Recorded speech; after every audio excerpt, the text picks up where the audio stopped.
fellow citizens, our way of life, our very freedom came under attack in a series of deliberate and deadly terrorist acts.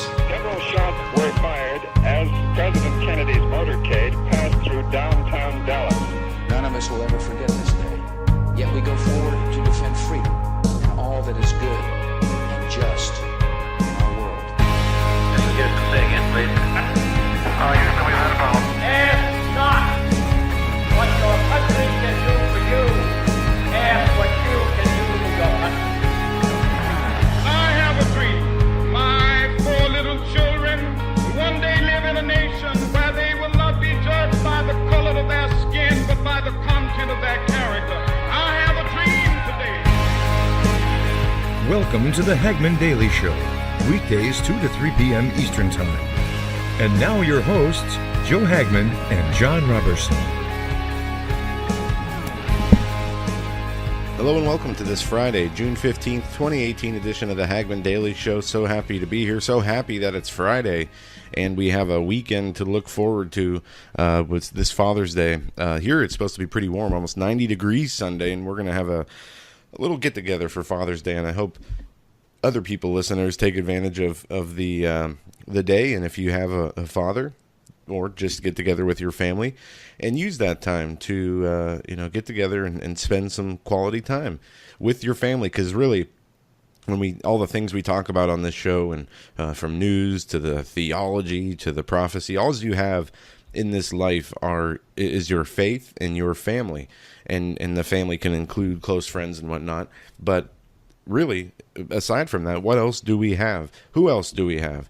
And in this cold, brutal world, it's important that we make sure that we appreciate what we do have. And Father's Day is a great opportunity to do that. So, and Eric, the tech, he's not a father yet, but him and my brother-in-law, Eric, the tech, and Jackie are he is a father. He does have another kid. There's a guy that What runs am I around all the talking about? time. I'm thinking about the baby between Jackie and Tech Eric. That is exciting. She's due in September, around Labor Day, so we're looking forward to that. But anyway, yeah, we are. We got a lot to get into today. Concentration camps, the fake news, mainstream media, the IG report. And what about this? This is an interesting piece we're going to definitely be talking about at length.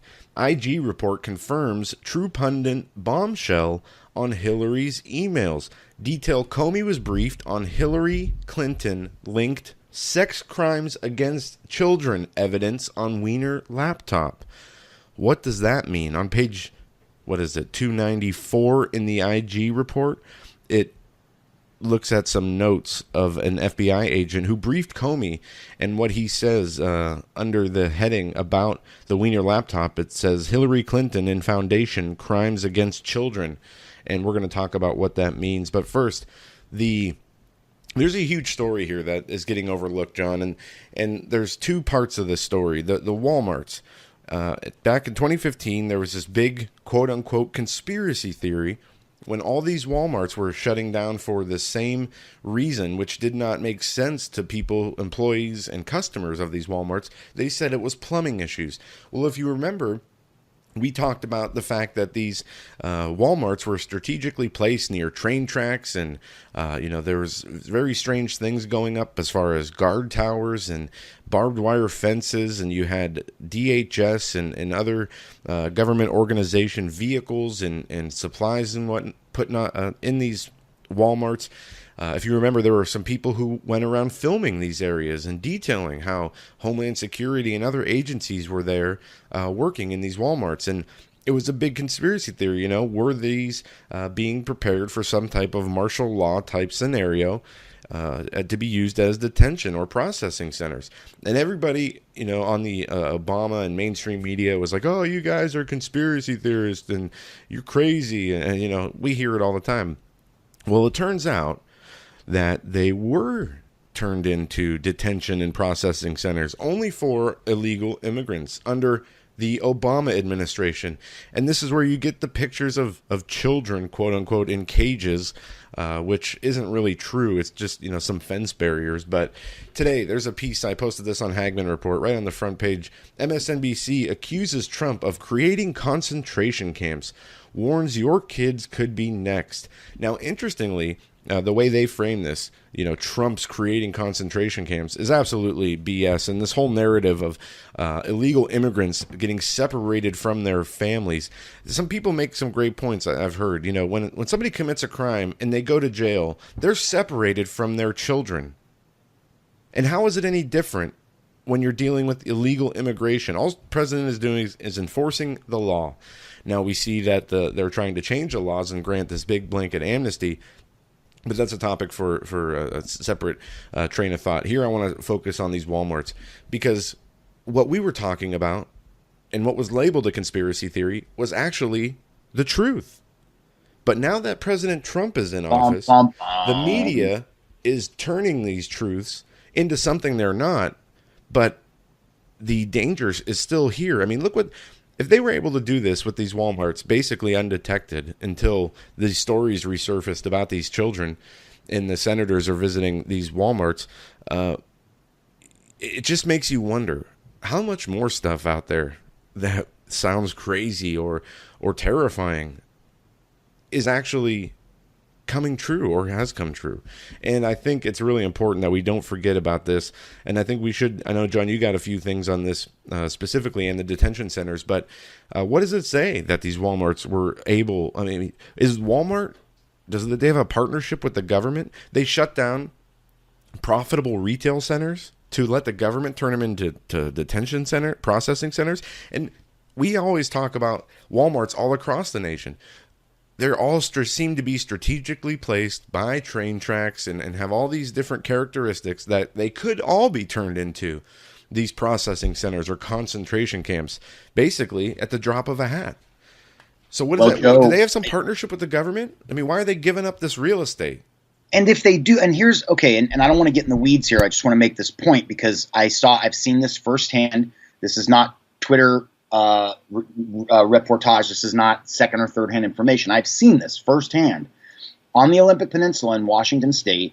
The same company, Walmart, out of Arkansas, closed a bunch of their older stores and turned them into massive marijuana grow ops. So here's the question: if people who are, for example, distributing CBD oil, which we'll go into that next week, but it's a non-THC, doesn't get you high. It's a pain relief that most people use topically. They rub it on their skin. And by the way, they've been using it in folk medicine for hundreds of years, Joe, down in Latin America in particular. But if the same company is opening up grow ops in their old stores in Washington State, then how can they possibly be contracted with the federal government in Brownsville, Texas, to provide, I guess if we're looking at this on the bright side, temporary shelter for all of these I hate to say it, but they're illegal children, they're migrant children who cross the border either with or without their parents. How can the same company do both? Meanwhile, the federal government through Visa and MasterCard are shutting down CBD distributors left and right by simply not processing their credit cards. So What we see here, there's multiple facets to this story, and we're going to focus today, listeners, on the migrant issue. But I just want to make this point. When you choose to shop at Walmart or Target or wherever you go for your necessities, there's something very wrong with Walmart. Now, I live very close to a Walmart, as you know, and guess what? I lay in my bed every night. I actually really enjoy it, but there are trains that go by 24/7, 365. Yeah. The train tracks are less than 3 city blocks behind the Walmart. Yep. And that's the same even in San Jose, California. And Joe, I've been curious about the San Jose Walmart in particular, because when we look at Brownsville, Texas, well, let's start at the beginning. When we look at Brownsville, Texas, okay, we see this Walmart that they call Casa Padre. This is from CBS News. Inside the former, so this is from CBS News with the big Luciferian eye in the sky. Yeah. Inside the former Walmart holding 1,500 immigrant children in Texas. That's Brownsville, Texas. This was posted yesterday at 6:39 p.m. Eastern. Brownsville, Texas. The government released video on Thursday showing the inside of a U.S. Department of Health and Human Services facility that's sheltering children who entered the country illegally. It's the first look inside. That's not true. It's not the first look. The first look that we came across was a week and a half ago from Merkley out of Oregon, the legislator. Okay, anyway, it's the first look inside one of these shelters since the Trump administration instituted a, quote, zero-tolerance immigration policy in April that resulted in the separation of children from parents who illegally crossed the border. Okay, first of all, a couple of Pinocchios on that one, because I've got an article here from you're going to love this, Joe. I've got an article here from Mother Jones, of all places. Now, this article was posted back on August of 2014 by Ian Gordon.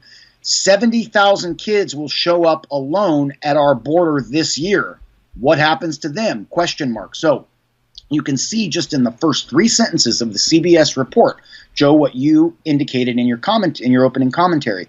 Everything's President Trump's fault. My cat peed outside his litter box. It's President Trump's fault. I mean, it's ridiculous. Well, Mother Jones, a far left-leaning rag, been around for decades. Right here in black and white, 70,000 kids. You got to stop and think about that. That's like basically 2 modern-day baseball stadiums sold out, more or less, give or take about 10,000, full of kids who are coming over by themselves. And Joe, we know back in 2014, we saw those pictures of all these minors up on top of trains coming up through Mexico from Honduras. Yeah, we did. And you know, this is a problem that's going to continue until we get serious as a country. And as Stuart Rhodes said the other day, take the southern border and our immigration policies as national security issues. We cannot have these open border policies. I don't care what the left says. I don't care what these, limousine liberals say, this Trump derangement syndrome. But I do want to say this, because I think one important distinction needs to be made, and I don't think we talk about it enough under Trump's presidency. We know Trump is only one man, and he, we believe, is serving the best interests of the American people and of the Constitution. At the same time, you have this Leviathan bureaucracy that is also the American government, that is the enemy of the American people. And regardless of Trump being in there, we see that this government is able to reach its tentacles and continue its deep state centralized agenda. And things like these detention centers should serve as warnings, and as even with Trump as presidency, because at some point he's not going to be there anymore. It's an excellent point. Joe, let's take a quick look at, so Brownsville, Texas, what we try to do, listeners, and I think most of you try to do this as well, when you've been around the campfire for more than a few minutes, you try to make sense of what's happening through logic first. What we don't want to do is immediately jump the shark and spin off into, it's the New World Order, it's the globalists, it's the Nephilim, it's this, it's that, it's the other thing, and many of those at the end of the day may be true. But what we try to do first, Joe, of course, is we try to look at human action and human reaction, because essentially that dynamic is what runs the show. But when we consider that, let's take a look at San Jose Walmart. Now, all I did was type in Walmart prison in San Jose, and an enormous amount of pages come up on Google. But interestingly, the first 6, 7, 8, the first 8 things that come up are YouTube videos. And here are the titles. Checking out the Walmart concentration camps in San Jose, California. That's August 13, 2017. September 20th, same year. Closed Walmart FEMA camp, San Jose, September 2017 footage. No More Lies, FEMA camp, San Jose. That's April 25th, 2017.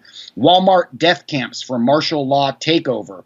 And then it says parenthetically debunked. And that's from April 22nd, 2015. Why would they put, Brownsville, Texas, that's right on the border. But why would they do this to a Walmart that's just a couple of miles from downtown San Jose, California? I would add the most populous city, San Diego's right behind it, in California. Why would they do that? Guess what?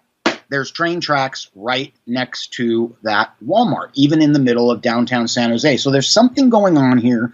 We can look back through history, be it Maoist China or all the way back to Hitler's Nazi Germany, and see that there's some kind of really nefarious connection between the train tracks and these Walmarts that are being selected. And Joe, I'm sorry, Snopes can say whatever they want, but if you've got eyes to see, you look at this Walmart in San Jose, there's double chain link fence with razor wire all around the top of it, in some cases double rolls of razor wire. And Joe, it doesn't look that much different than an adult lockup where they'd throw you if you got pulled over on Saturday for a DUI.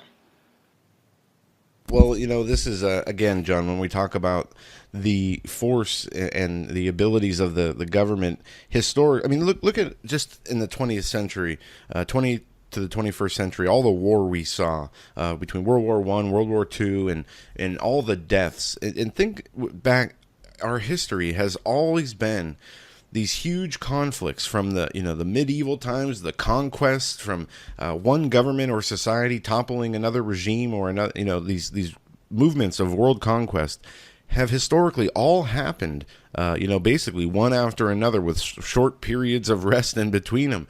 And if we stick true to that cycle, John, I've been doing some studying. I know I'm taking this way into left field here, but I've been doing some studying. You're fine. This is important. As looking at scripture, and it really bothers me when I hear a lot of people and myself identifying America in scripture, in Bible prophecy. We see all these, the Bible accurately details all these histories of conquests and war, and through stories and metaphors and whatnot. But it basically is also a roadmap of world history and the rising and falling of nations. Now, it is so hard for me to believe that the most powerful nation in the history of the world is not mentioned in Bible prophecy. I don't believe that. I find that incredibly it's lacking, in my opinion. That explanation is lacking. Yet at the same time, I've only found a few verses in the Old Testament and the New Testament that I can identify as American. I don't even have those in front of me right now. But there is some in the Old Testament that talks about, your borders are the sea, and you think it's God mocking what I believe is America, and its pride and its ego and its the beauty that they say it has. But I said all that to say that I do believe America's in Bible prophecy, and is it Babylon? Is it the daughter of Babylon? These are important distinction to make, because when we look at the world history, when we look at these empires and conquests and all the wars and whatnot, we are, and its prophecy even says, are going to enter another conflict. It's going to be a global war. And my question is, are we going to be engaged in that war, or are we going to be, destroyed in 1 hour? Babylon the Great, destroyed in 1 hour, as Scripture says. But there is as with every government historically, it is the power of Satan and Satan's authority over man. And that is because of the sin of Adam and Eve and the sins of all humanity. But when Jesus, I said this yesterday, when Jesus was tempted by Satan, he was offered all the kingdoms and all the glory of all the kingdoms from the beginning of the world to the end of the world. And if those were not his kingdoms to offer, he wouldn't be able to. So I guess all that is said to say this whole, as much as Christian Americans want to believe that this American system of government is somehow Christian in nature, it's really not. And when we understand that, it'll help us better put into context what's going to happen in the future. And these concentration camps or detention centers play a part of this, because I do believe in the future we're going to have some sort of conflict, whether it's internal or otherwise, and some type of martial law, or these things will be used for the most nefarious purposes. And especially when the beast system gets here, they're going to have a way, to kill all the people who don't worship the beast or take the mark of the beast. And I think these centers are going to play a pivotal role in that, if we see that happen here in America, if it's not destroyed before that. But back to the original point, America and Bible prophecy. This is something I'm very, I've been reading a number of things on this, and I'm very interested in. And I want to, as much as we can, talk about this in future shows, John, if that's something you're interested in. But oh, absolutely. And I know, I took us way out in left field, but these detention centers should serve as a reminder that we should not trust our government. And even though President Trump, again, I have faith that he has the best interests of the American people, that he's going to protect Christianity and protect freedoms and our Constitution. At the same time, I don't trust, and nor should you, the rest of the government. Well, Joe, a couple of things just to kind of clean this up. First of all, bless your heart, we've been out in left field for years, all of us. So when we look at America in end times prophecy and scripture, Revelation 13, 17, 18, 19, this is where the debate really centers. Again, if you just do if you type in "Is America Babylon?" to Google, the number of debates and of interesting points is there's dozens and dozens of them. Many of them are posted from people that we know. Now, I tend to personally believe that America very well may be Babylon as it's described in scriptures. And the reason why, there was a gentleman who passed away a couple of years ago, and I think his name was John Price, but I may be wrong about that. He was a regular guest on True News. And Joe, you may have had him on the Hagmann Report a number of years before we started working together. He unfortunately, he went home to be with the Lord a couple of years ago, but he was an interesting guy. He wrote some great books, and he pointed out that in Scripture there I believe it was, and forgive me, listeners, because I haven't read this in the last 10 minutes, but there were 38 characteristics of Babylon as described in Revelation, and America, the United States of America, matched like 34 of them. There were only a couple that it didn't match. And what this man did that was very interesting is he extrapolated out the other developed nations, where they're at today, and what they would have to obtain, or what they would have to develop in order to meet just the 34 criteria that the United States of America already meets. And Joe, the one that was closest would have been either China or right after that Japan. And this man did a very good study determining that it would be at least 50 to 100 years before either of those countries could even meet the 34 criteria that the United States of America meets today. But before we move on, Joe, from the Walmart story, I just want, just so that people are clear, understand that the first piece I dropped on you today was from CBS. This is from the Washington Post, again posted yesterday. Inside Casa Padre, the converted Walmart where the U.S. is holding nearly 1,500 immigrant children.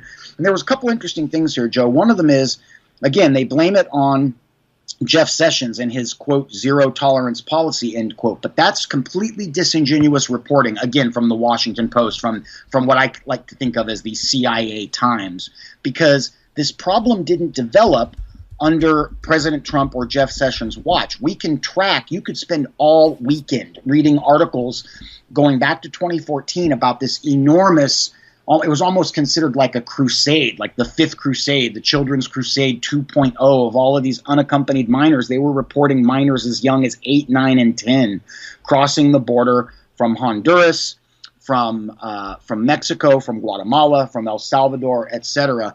So this is a problem that is manifest on President Trump and Attorney General Sessions' watch, but it by no means started there. And Joe, if you're so willing, while you were live last night with Keith Hansen and the Honeybee, I was on that Oath Keepers webinar, and I thought we could take just 3-4 minutes and have a quick conversation about exactly what's happening down on the southern border. Joe, I'm going to hand it back to you, but my follow-up piece will sort of summarize what the guests on the Oath Keepers webinar, there were only 30 people on the webinar last night. The invitations were sent out to media platforms specifically, so it was not an open forum. It was an exclusive, almost like a webinar press conference for those of us in the media. But Joe, I'll hand it back to you and take a breath. All right. And yeah, just real quick, this is something we can do in the future, a future show about America being in Bible prophecy. Many people say that one of the verses about, I think it's in Revelation, I saw another beast coming up out of the earth, and he had 2 horns like a lamb and spoke like a dragon. Many people look at this as America, as the nation basically arose out of the earth. It was undiscovered all throughout history, at least in recognized as a world, recognized on the world stage. Basically, was the end of the world was Europe, and America arose out of the earth, out of nowhere, and became this powerhouse nation. And it's just to me, it's very important to identify this. But anyway, we only have about 15-20 minutes before we bring Chance on, and I want to talk a little bit about this IG report. As I said, on True Pundit, if you go to True Pundit, there's an article there, and it details back from an article in 2016 about New York City Police Department detectives working with this Anthony Weiner laptop. And what the revelations on the contents of that laptop, according to law enforcement sources, implicate Democrat presidential candidate, her subordinates, and even select elected officials in a far more alleged serious crime than mishandling of the classified top secret emails. NYPD sources said these new emails include evidence linking Clinton herself and associates to money laundering, child exploitation, sex crimes with minors, perjury, pay to play through the Clinton Foundation, obstruction of justice, and other felony crimes. Now, this story was broke November 2nd, 2016, but with the IG report that just came out, it details and mentions that several times in the IG report that Hillary Clinton and Foundation are linked to crimes against children. And it appears Comey claims he was never told about this, but it is this article says it's comforting to know a report of sex crimes linked to the former Secretary of State, former U.S. Senator, and former First Lady would not be remembered by the FBI director. More from the IG report detailed in page 276, where it says the following, and let me blow this up a little bit. Okay, the AUSA provided written guidance to the case agent about how to handle review of the laptop. In a September 28th email to the case agent, the SSA AUSA 1 advised that the case agent should review only evidence of crimes related to the sexual exploitation of children, enticement, and obscenity, and instructed the case agent that all the emails and other communications between Weiner and Huma, even those to other parties to the communication, should be sequestered and not reviewed at this time. The case agent agreed. Only emails I will review are those to or from Weiner accounts to which Huma Abedin is not party. And it goes on from there. I'm not going to get into it. But it appears, well, it doesn't appear. The frickin' DOJ, the FBI, these people are protecting these people and institutions who exploit children for sexual purposes and trafficking. And it's as bad as it's as worse, John, than what we've talked about in the past. It's worse than Pizzagate.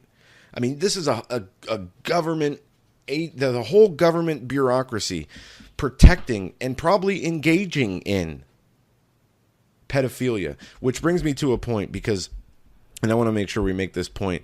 I'm going to find this, what I was reading yesterday. There was a great post on a website I like to frequent, Godlike Productions, and it talked about, we can never make America great again because of the abortions, because of the pedophilia, and our sins have, filled our cup up to heaven, and that there basically is no chance. We all need to repent.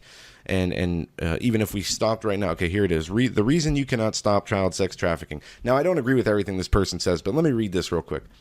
You keep trying to make America great and do not understand why America cannot ever be great again. You see things in terms of the carnal and the earthly. You try to regain a normative status quo for your livelihood and benefit. None of these will stand. The nation is blood red guilty before heaven. Human trafficking is only one component of the Babylonian system that was employed in this nation long ago. The abominations that this nation has committed before the eyes of heaven will not be erased. An ocean could not wash away the sin and the blood in this country. The entire system is set to collapse, and if you are positioning yourself in some way to benefit from Babylon, you are connected to Babylon and will fall with her. There is no salvaging it. Every force in this universe works against Babylon at this hour, and the wrath is coming to full measure. The physical wealth will be of no use here, the only treasure in heaven.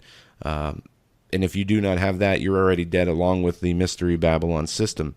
But it goes on from there, and it goes on to talk about, the child sex trafficking and how that's only one component of evil that is employed constantly in this nation. And I just thought it was very well written, and I wonder how many other people share that same sentiment. We don't ever want to be hopeless, but at the same time, are we in a position that we can't walk back, at least with this country? I don't know. I don't know the answers to that. All I know is to repent, to pray, and to ask God for reprieve, and that other eyes are open and other people start to pray about these things too. But is it too late? We can't ever stop trying. Is it too late? No, it's never too late for repentance and for a change in a man or woman's heart until you take your last breath and leap this mortal coil. But as far as by a national definition, Joe, we need to just reiterate this, and I'm going to take 2 minutes on the content from the webinar last night, but I can tie both of them in. I tweeted out about an hour ago, there's a whole lot more evidence here than anything anyone has uncovered yet in Tucson. And that, of course, is referring to, and I linked to the True Pundit article, Joe, that you just mentioned. And it's simply that, as you said, we are seeing evidence now. We had supposition, we had speculation, we had boots on the ground reporters like Liz Crokin a year and a half ago banging their shoe on the table. Sorry, I keep using that metaphor, but it keeps popping up in my head. Now we are beginning to see the proof. I will reiterate this headline. IG report confirms True Pundit bombshell on Hillary's emails.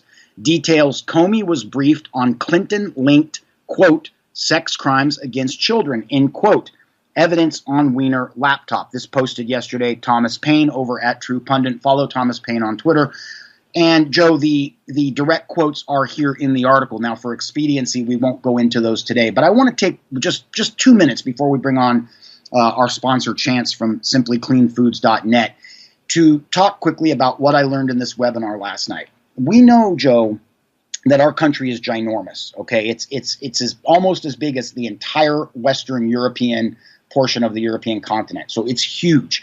California and Maine are like separate little countries almost, with 3,000 miles between them. So when we're here in Erie, Pennsylvania, or listeners are in Florida or over in Michigan, it's hard to understand what's happening on the Arizona-Mexican border, north of the Chihuahua Desert, in places like El Paso, in places like Juarez, or over in California in Tijuana, or when we look at Brownsville, Texas, and the enormous border that Texas and Mexico share. Joe, here's what's going down.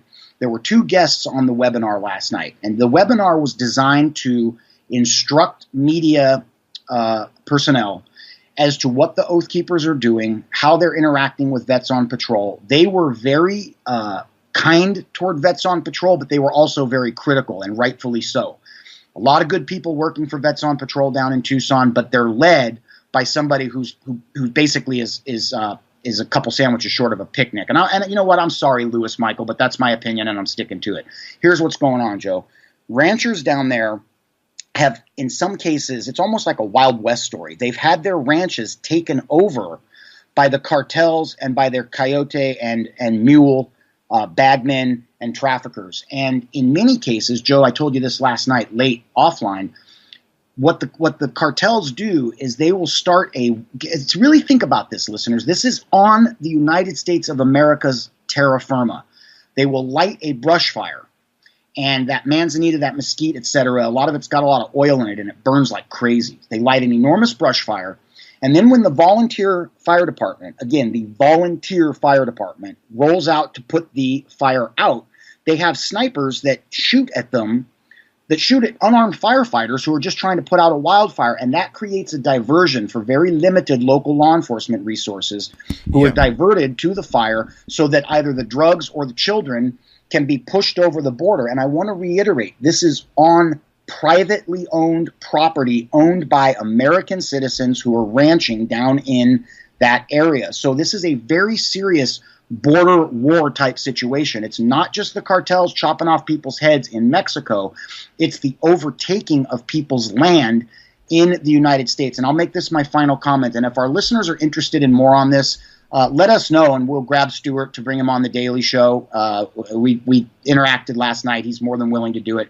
We can unpack this more next week. But Joe, at the end of the day, both of the anonymous individuals who I am working on getting on the Hagmann Report, by the way, but both of them, both were women, probably in their 50s or 60s. They both were completely behind and supported the idea of putting military assets on the border because these heinous crimes are happening on their land. And we can take this one step further, and then I'll shut up. If these type things are happening on their land, albeit unbeknownst to the owner, stop and consider from a legal point of view what disposition that puts the owners of these ranches at. It's not too dissimilar from the disposition CMEX is at right now with that bunker that, by the way, they bulldozed over 2 days ago. So don't expect anything more out of that. So this is a big conundrum. It's a big mess. Joe, I'm going to include this on our sort of rotating topics list because I could take till the end of the show and not get it all out. Yeah, and another thing that I've watched a lot of documentaries on cartels and, you know, the Pablo Escobars and whatnot, and one of the interesting things that they will do on top of, you know, these distractions is they'll take, you know, 10 kilos of cocaine and set it up to be captured by authorities at one point so they can smuggle, you know, the 100 kilos at another point. And they have, you know, mastered, as far as smuggling goes, ways to smuggle drugs into this country. And it's because of the demand of the people in this country for the drugs. And children. Yeah, and children. And did you see, I think, I don't know where this was, John, there was another tractor trailer full of immigrants that was just happened upon in Texas somewhere, I believe. Right in San Antonio. They had this another whole tractor trailer full of these dehydrated, half-dead illegal immigrants that were smuggled in the back of the container. Joe, I'm glad you mentioned that because I'm going to make this my final comment before Chance comes on. There are human beings, no different from all of us on the program here today, that are the victims at the end of the day. When the cartels do these rape trees that are so common that the investigators and Oath Keepers got some very sharp retired cops on their investigation team. They were just kind of throwing this out last night like it's just understood public knowledge, and I guess it is. But these rape trees, they rape these women, sometimes children, then they take their undergarments and they flag them up in a top branch as like a wicked talisman. And that's what they do. And so at the end of the day, we've got to remember and we've got to pray for all of these immigrants, because most of these people, Joe, whether they're these little kids that are locked up in the Walmart down in Brownsville or their parents, like to all the parents listening out there today, imagine this. One of your children has been removed from you. They're locked up in a Walmart. And I want to say quickly, they have on average 170 square feet of space per child. I did a quick search with the Bureau of Prisons. The average federal prisoner has between 38 and 68 square feet of quote-unquote personal space. So these children are given approximately double the amount of personal space as a federal prisoner in a federal penitentiary. So imagine as a parent, all you're trying to do is get to a better life. I was in Mexico in 2007, and the place is just a mess, and it's gotten a lot worse since then. So imagine all the hearts and all the souls. They're God's children, just the exact same, Joe, as you and I. They are the victims at the end of this. Yes, the ranchers are the victims, and we can relate to them maybe a little more easily. But all of the people that are just trying to get over here to work as a busboy or a gardener or a ditch digger or whatever these difficult jobs they take, they've got hearts and souls too. And at the end of the day, they're being cooked inside of tractor trailers. Yeah, they are. No ventilation, no air. And just imagine being stuck in a back of a car with 50 other people, and it's 120 degrees outside, 160 degrees inside. You have no water, no supplies. I mean, that just sounds so disgustingly horrible. Yeah, I can't even imagine it.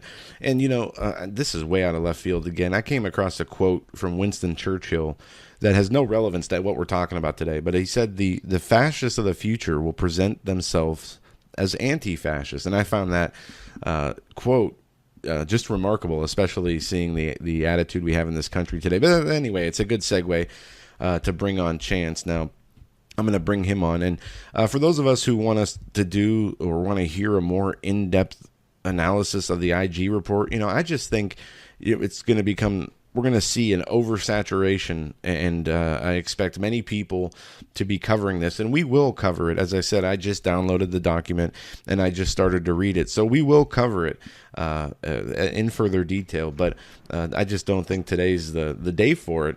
But there are some interesting things on Drudge and on Fox News, and what really is interesting to me is to see how the media's reaction to the IG report, to see how they're covering it up. We've already seen CNN and MSNBC say, this investigation is, or this IG report, no political bias in this report, and that's the beginning and end of their coverage. ABC, CBS try to shield Mueller's investigation from FBI agents' liberal bias. And we talked about this yesterday. There are these text messages out there from Strzok and Page and other FBI agents that say things like, "We will stop President Trump. We will destroy the republic. I will destroy this republic." absolutely treasonous stuff, man. These people, it's amazing that Peter Strzok is not hanging from a tree in Capitol Hill right now, that he is able to still have his job at the FBI. I've never seen a more clear case for treason and sedition to be made against top members of the law enforcement agencies in this country before. These people need to be held accountable, and the only way they'll be held accountable is if the people hold their feet to the fire, however that looks. But if we don't do anything, don't expect them to discipline themselves.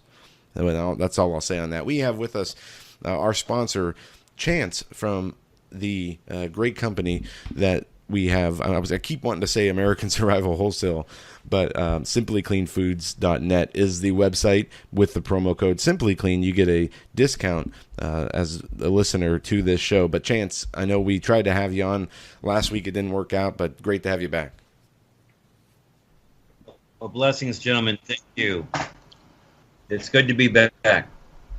What is on your mind? There's a whole lot of stuff going on since the last time we talked. We had the North Korean summit, which just seems like it was a year ago already. And now we have this IG report with just this huge plethora of insight into the psyche of these FBI and DOJ officials who hate America, hate the American people, called Trump supporters retarded, lower middle class, uneducated retards, they said. Again, they said they wanted to destroy the republic, that they hate this place, that they're going to stop President Trump, that he'll never be president because they're not going to let that happen. What do you make of all this? I find that anytime we get into the political arena, we see a bunch of school children arguing and complaining and backbiting, and it just goes on and on. You would think that someone that is educated and that represents the people would want to work together and for our country, as well as global politics as well, to fix the system. But it doesn't seem like they really want to fix the system. They want to act like a bunch of school children, and it's really a shame. Yeah, the whole political debate in our country, the whole atmosphere is so toxic. With the social justice warriors, the politically correct, the limousine liberals, the Trump derangement syndrome. It is so toxic, and everything is just politicized and taken out of context, and it seems this is an attack on Christianity, on President Trump, on America, and on our Constitution and way of life. And it's I'm getting really sick of it. Mark Dice even did a great video today talking about, every time we have a holiday like Mother's Day or Father's Day or Easter or Christmas, you get all these social justice warriors that write articles for Huffington Post and other rag publications that talk about putting an end to Father's Day because it continues the traditions of the patriarchy and the family, which is so offensive to these people.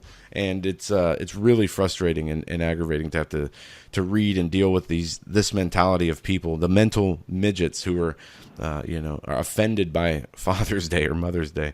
But I don't know. As I said, it's toxic. Chance, what do you want to talk about today? Well, I want to just reply to something that you just said first. We want to talk about hurricanes, and because hurricane season's coming up. But I do want to say this. I understand that the 50s and 60s and 70s weren't perfect, right? We had our problems. The difference is, I remember sitting at the dining room table and my parents having conversations about Ford and about Nixon and about even Carter, right? I can remember having these conversations. The difference was, my parents would write to their congressmen. They would write to their representatives, right? They would hold people accountable that represented them. And I don't see this happening as much as we used to do. So I would say to each of your listeners, be accountable. Get out there and vote. Make a difference, but do your part. If there's something that upsets you, that you don't feel is right, that you feel like your rights are being taken away from you, for example, gun rights, write to your congressman. Tell them, look, if you don't fix this, come election time, myself and everyone I know, which is a lot of people, are not going to vote for you. You're going to be out. So you need to hear, the people. that's what this is all about. This is supposed to be a democracy. What I see is more socialism and welfare states. So that's all I want to say about that. I know I go down that rabbit hole, but you do need to take action, folks. What I want to talk about is hurricanes, because hurricane season is coming up very quickly. And as we've seen last year and in the past, if you don't prepare for hurricanes properly, and a lot of people don't, even those that are on the eastern seaboard and in the Gulf, if you're not preparing for hurricanes, you're going to find yourself in trouble, big trouble. So I would say first, we created a video last year, and it's on our new website, AmericanSurvivalWholesale.com. Go to the survival video page. We did a 45-minute presentation just on hurricanes. I would suggest that your listeners watch that, maybe take some notes. But for now, I want to give you some tips for those, again, that are in danger of experiencing a hurricane. Florida all the way up the eastern seaboard, Louisiana, Texas, the Gulf of Mexico. There are some things that you can do right now before the season starts to prepare yourself. The first thing is removing items that are on your property that can be a danger from high winds, right?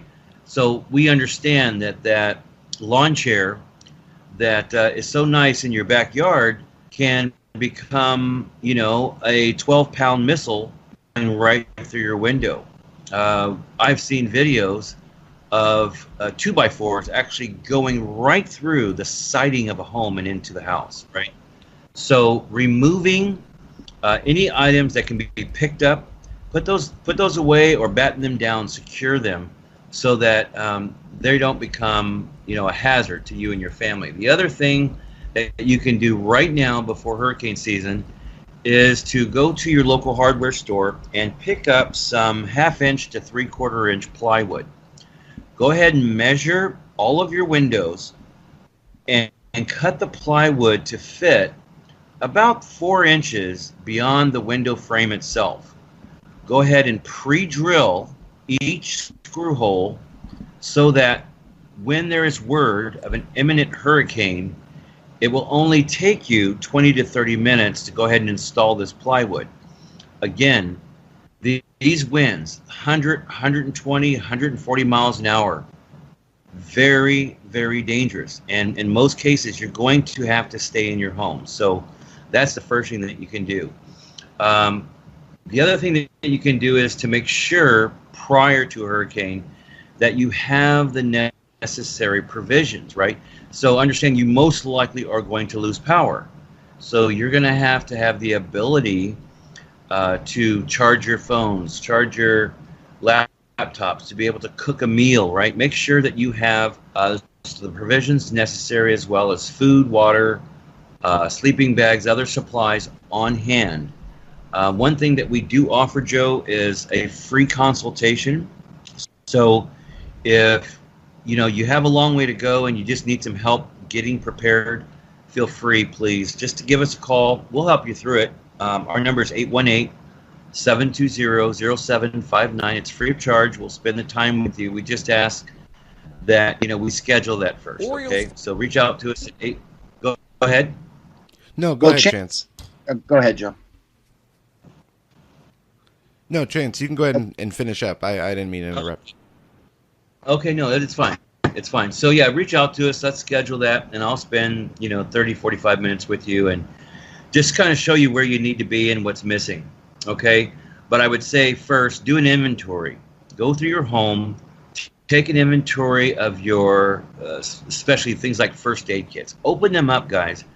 If you've had a first aid kit sitting around for 10, 12 years, there is a high possibility that both due to humidity and just shelf life, that a lot of your bandages are no good. They do have a shelf life, and you do need to replace those.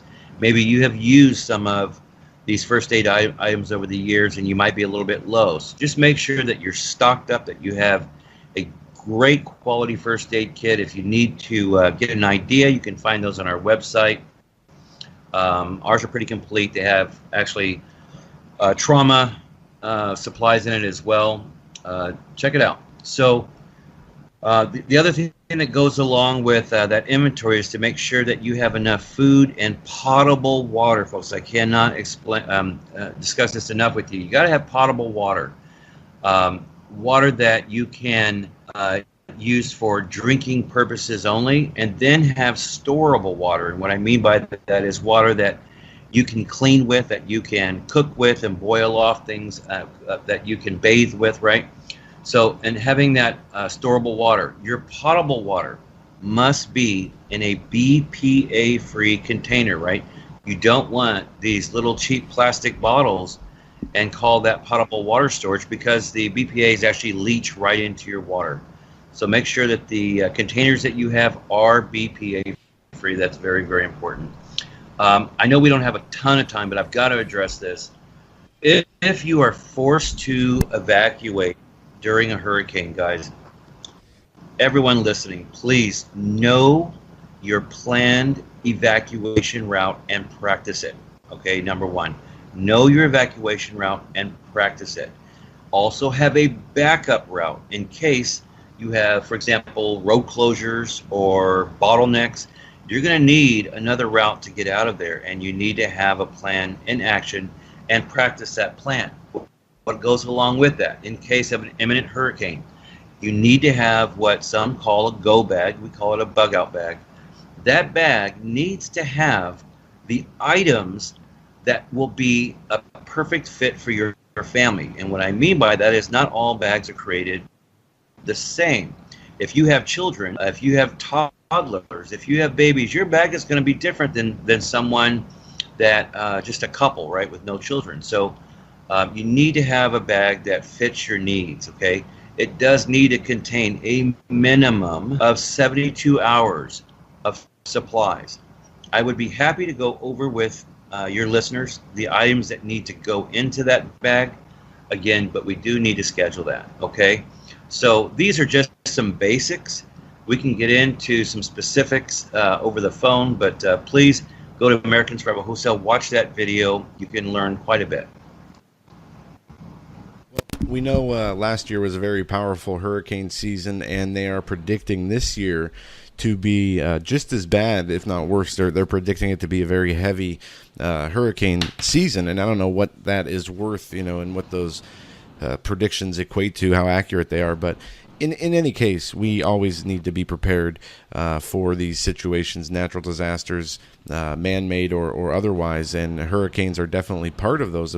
As we've seen just in the last 15 years, especially with Hurricane Katrina, just destroy a city and resources. It took days, weeks, and months. They're still recovering from that hurricane. So it is so important to make sure you do what you can do.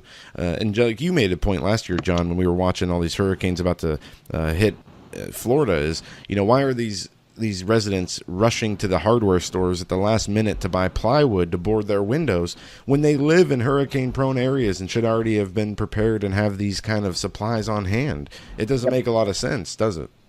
No, it doesn't. I'll just throw in one thing quickly.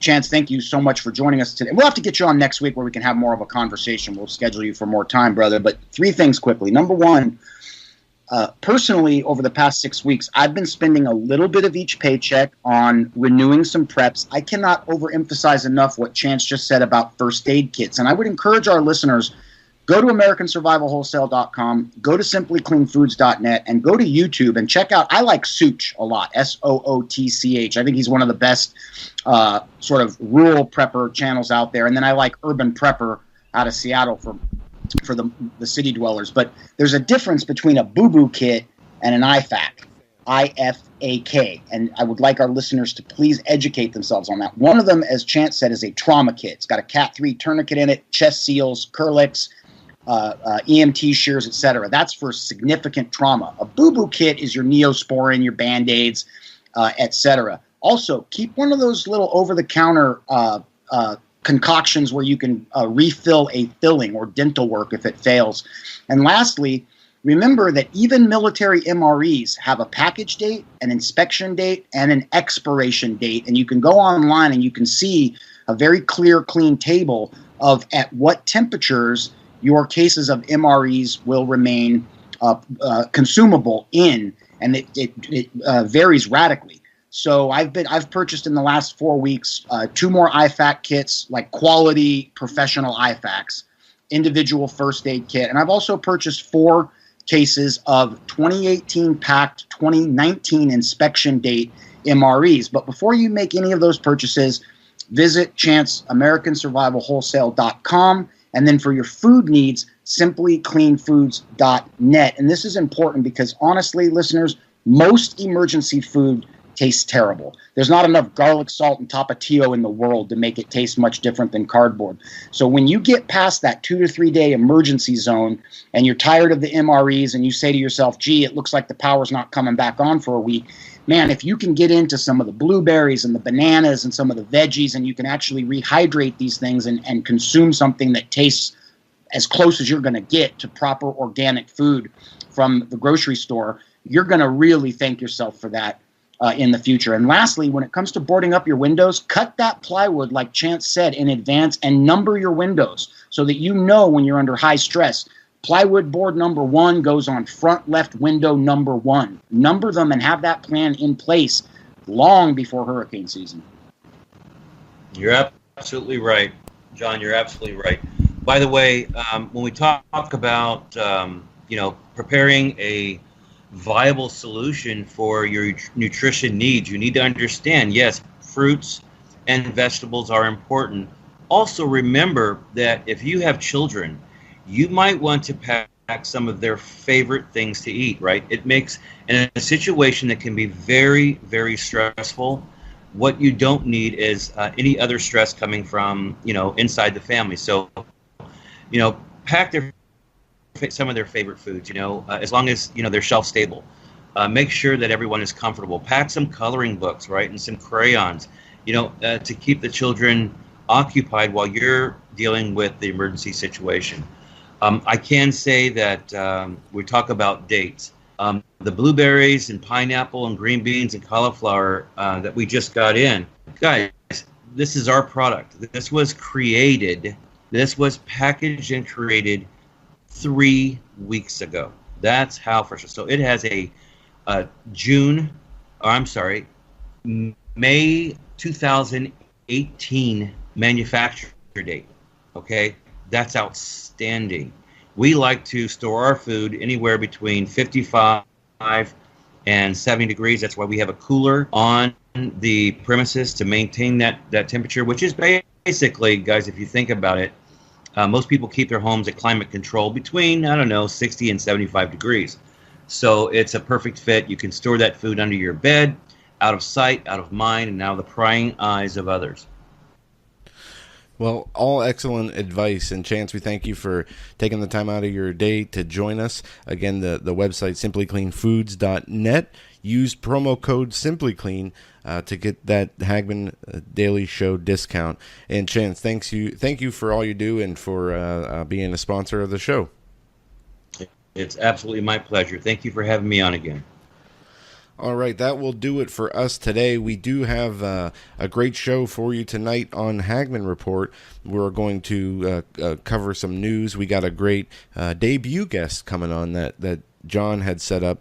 That's going to be really interesting hour as well. So make sure you tune in tonight, and I'm sure we're going to be talking more. I'm sure my dad has been doing this all day, going through the IG report, and I'm sure that will be one of the main topics of discussion on the Hagmann Report tonight in the first hour. I also want to say, again, support the show by supporting simplycleanfoods.net, promo code SimplyClean. Also, there is I will put a PayPal button in the blog talk description if you want to support us that way. John, it's been a great week. Any closing remarks? You got about 15 seconds. Yep. Tonight, Laura Loomer, Brannon House from Worldview Weekend Television, WVW.com, and John Paul Rice, the producer of A Child's Voice. We're on it tonight, the Hagmann Report, 7 p.m. Eastern Daylight Time. Thanks for reminding me about Laura Loomer. I'm so happy she's coming on. She's got some great stuff that she's been working on, and it's really great to have these people who are investigative journalists putting their feet on the ground and doing the legwork, the investigations, and producing actual great content that the mainstream media will never produce because they don't ask the right questions. Until tonight, have a great day.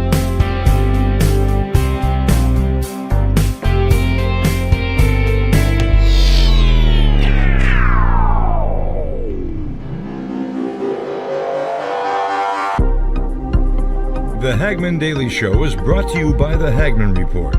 Tune in to the Hagmann Report weekdays, 7 to 10 p.m. Eastern Time. For more information, go to HagmannReport.com. That's HagmannReport.com.